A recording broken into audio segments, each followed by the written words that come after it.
आज का स्वमान, मैं पास विद ऑनर होने वाली आत्मा हूँ।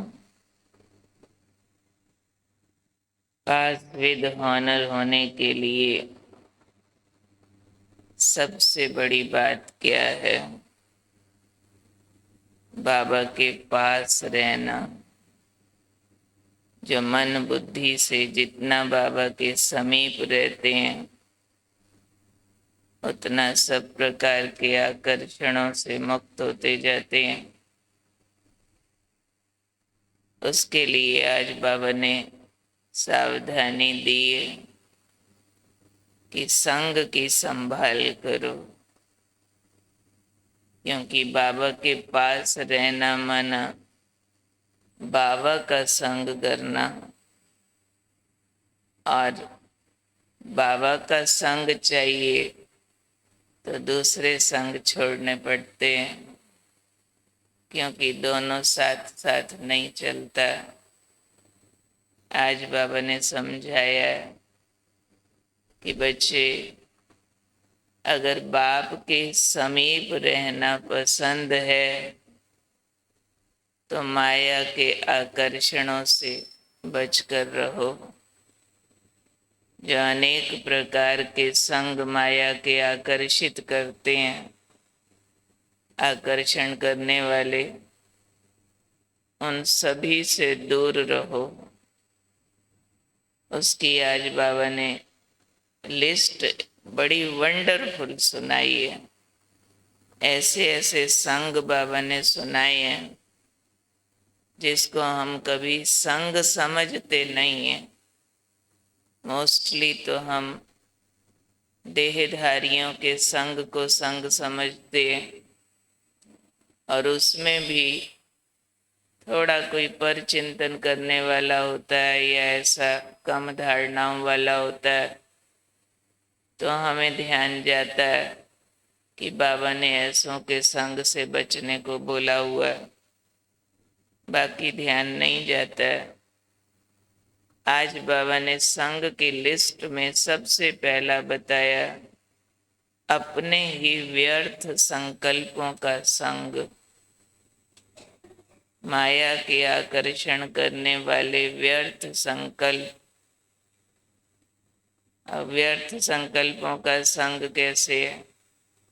कई होते हैं जिनको अकेले रहना बहुत पसंद है, कोई से ज्यादा मिलना जुलना बातें करना वैसे ही पसंद नहीं है, पर अंदर ही अंदर अपने व्यर्थ संकल्पों की चक्री चलाते रहते हैं। कोई ना कोई बातें अंदर वाली उनको बहुत पसंद होती हैं, उसको चबाते रहते हैं, मंथन करते रहते हैं। जिसको जो पसंद है, तो होता वो व्यर्थ है, लेकिन उसमें उनका समय लगाते हैं। तो बाबा ने कहा ये भी एक संग है, मायावी आकर्षण करने वाले व्यर्थ संकल्पों का संग। कोई पुरानी बातों को याद करता रहेगा, कोई भविष्य के ख्याली पुलाव बनाता रहेगा, कोई और अपने संस्कारों की चॉइस अनुसार कोई कथा कहानियों में घूमेगा किसी भी तरह में। दूसरे तरह का संग बाबा ने बताया संबंधियों का संग। वो तो स्पष्ट है सबको कि स्थूल व्यवहार करने वालों का संग हम चूज कर लेते हैं और उनके साथ स्थूल बातचीत व्यवहार करने लगते हैं। तीसरे प्रकार का संग बाबा ने बताया अन्न का संग। किसी को बार बार खाऊं खाऊं खाऊं खाऊं खाऊं, सारा दिन उनका मन बुद्धि खाने की चीजों का संग करता रहता है। जो खा चुके उसको याद करेंगे, जो खाना है उसको याद करेंगे, जो अच्छा नहीं लगा था उसको याद करेंगे, जो बहुत अच्छा लगता है उसको याद करेंगे। यानी उनके अंदर खाने पीने की बातों की ही चक्की चलती रहती है। वो भी तो एक संग है ना। चौथे प्रकार का संग बाबा ने बताया वाणी का संग। कईयों को वाचा का बड़ा रस होता है, और व्यक्तियों का संग मिले न मिले, लेकिन बोलते ही रहेंगे, चुप नहीं होंगे। वाचा का रस है उनको, कितना भी उनको इशारा भी कोई देवे, अभी रुक जाओ, अभी नई बात करो, तो भी कहेंगे सुनो तो सही ना, ये बात ऐसे है, वो बात ऐसे। एक ही बात को उधेड़ते, खींचते, लंबा चौड़ा करते, कथा कहानियां। तो वाचा का भी रस बाबा ने कहा है, वाणी का रस, ये भी संग है। और फिर कहा कर्म का संग। कई फिर एक्शन कॉन्शियस, कर्म कॉन्शियस बहुत ज्यादा होते हैं, करने में बहुत ज्यादा विश्वास रखते हैं। किसी किसी को तो घर के 4 काम के पीछे क्लास ही छूट जाती है, जी हम तो ये किए बिना नहीं आ सकते। बहुत अटैचमेंट होती है कर्म से, छोड़ नहीं पाते हैं। तो वो भी एक प्रकार का संग है। उनसे, इन सब प्रकार के संग से बाबा ने कहा जो न्यारे होंगे, इसके आकर्षणों से मुक्त हो सकेंगे, वही पास विद ऑनर होंगे।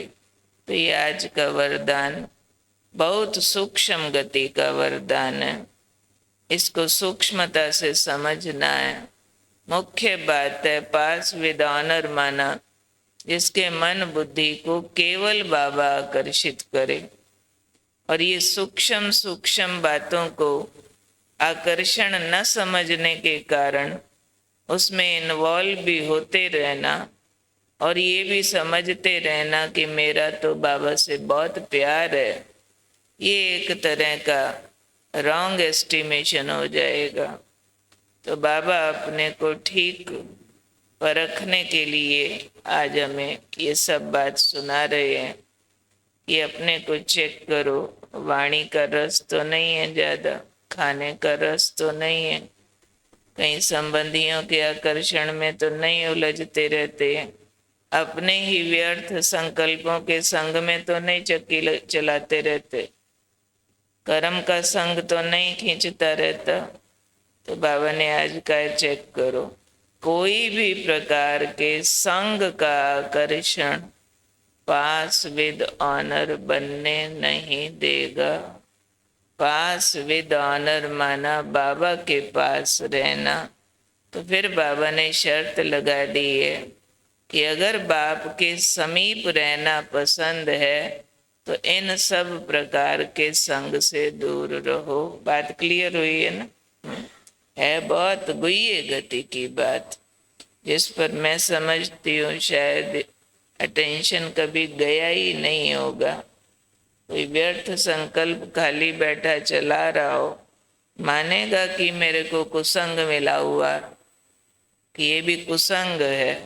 किसी का कर्म से बहुत लगाव हो, चाहे वो कर्म उसका बिजनेस हो, चाहे उसके कर्म उसके लौकिक सफाई धुलाई पकाने के काम हो, कर्म कोई भी हो, पर कर्म से अटैच हो जाना भी तो एक संग है ना।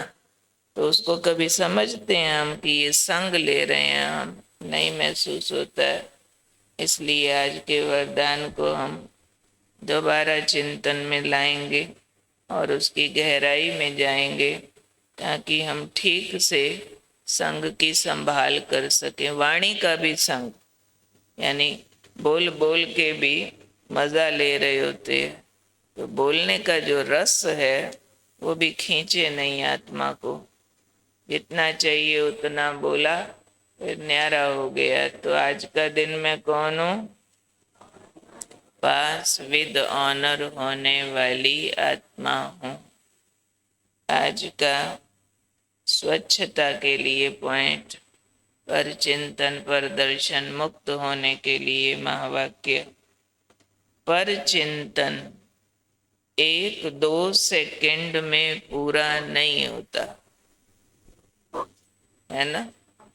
कहते हैं कि चना और चुगल जिसके मुंह को लग जाए छूटता नहीं है। तो पर चिंतन 1-2 सेकंड में पूरा नहीं होता। जैसे बाप दादा सुनाते हैं कि जब किसको भी ज्ञान सुनाओ तो इंटरेस्ट दिलाने के लिए उसको कहानी की रीति से सुनाओ। पहले ये हुआ, फिर क्या हुआ, फिर क्या हुआ, फिर क्या हुआ। जैसे बाबा युगों का ज्ञान कहानी के रूप में देते हैं, भारत के उत्थान पतन की कहानी, तो इंटरेस्ट बढ़ता है ना। ऐसे जो पर चिंतन होता है वो भी एक इंटरेस्टेड होता है, उसमें दूसरा जरूर सोचेगा फिर क्या हुआ। पर चिंतन की बात ही ऐसी होती है, पता फलाने ने क्या किया, तो और चुप हो जाओ, तो सामने वाला जरूर कुरे देगा, अच्छा क्या हुआ, अच्छा फिर क्या हुआ, अच्छा फिर क्या हुआ। उसमें दूसरा जरूर सोचेगा फिर क्या हुआ, फिर ऐसे हुआ, हाँ ऐसे हुआ। तो ये भी कहानी बड़ी लंबी है। तो बाप दादा तो सबके दिल की बातें सुनते भी हैं, देखते भी हैं। कोई कितना भी छिपाने की कोशिश करे, सिर्फ बाप दादा कहाँ कहाँ लोक संग्रह अर्थ खुला इशारा नहीं देते। लोक संग्रह समझते, लोक लाज, लोकाचारी। खुला रूप से नहीं बताते हैं कि तुम पर चिंतन करते हो, सीधा सामने नहीं बोल देंगे ताकि उसकी लाज बची रहे। जैसे कहते लाजपत रखो सामने वाले की। खुला इशारा नहीं देते हैं, बाकी जानते सब हैं, देखते सब हैं। कोई कितना भी कहे कि नहीं मैं तो कभी नहीं करता पर चिंतन, अभी भी हाथ खड़े करवाएं तो कई कर देंगे हाथ खड़े। ऐसे ऐसे भी हाथ खड़ा कर देते हैं कई बार जो बहुत सारा परिचिंतन करते हैं। कोई कितना भी कहे मैं तो कभी नहीं करता, बाप दादा के पास रजिस्टर है, कितने बार किया, क्या क्या किया, किस समय किया, कितनों से किया, सब रजिस्टर है। सुन रहे हो? सिर्फ कहाँ कहाँ चुप रहना पड़ता है, भगवान को भी कहाँ कहाँ चुप रहना पड़ता है। तो दूसरी बात सुनाई पर चिंतन। उसका स्वचिंतन कभी नहीं चलेगा। सुना? पर चिंतन वाले का स्वचिंतन कभी नहीं चलेगा। कोई भी बात होगी पर चिंतन वाला अपनी गलती भी दूसरे पर लगाएगा। ऑलवेज उसके पास पूरी वकालत की किताब है, इतनी मर्जी बड़ी गलती कर ले लेकिन कारण निकाल देगा, फलाने ने ऐसा कहा था, किया था, तब मेरे से हुआ। और पर चिंतन वाले बात बनाने में नंबर 1 होते हैं। चलो कहीं तो 1 है। पूरी अपनी गलती दूसरे के प्रति ऐसे सिद्ध करेंगे जो सुनने वाले बड़ों को भी चुप रहना पड़ता है। तो स्वचिंतन इसको नहीं कहा जाता कि सिर्फ ज्ञान की पॉइंट्स रिपीट कर दी या ज्ञान की पॉइंट्स सुन ली, सुना दी, सिर्फ यही स्वचिंतन नहीं है। सुन रहे हो ध्यान से? लेकिन अब ये सारा नोट करना, स्वचिंतन अर्थात अपनी सूक्ष्म कमजोरियों को, अपनी छोटी छोटी गलतियों को चिंतन करके मिटाना। स्वचिंतन अर्थात अपनी सूक्ष्म कमजोरियों को, अपनी छोटी छोटी गलतियों को चिंतन करके मिटाना, परिवर्तन करना, ये स्वचिंतन है। किसको कहेंगे स्वचिंतन? सभी रिपीट करो। अपनी छोटी छोटी गलतियों को चिंतन करके मिटाना, सूक्ष्म कमजोरियों को मिटाना, परिवर्तन करना, ये है स्वचिंतन। सिर्फ सोचना नहीं मेरे में ये कमजोरियां, वो भी स्वचिंतन नहीं होगा। चिंतन करके मिटाना, फिर उसका सॉल्यूशन निकालना।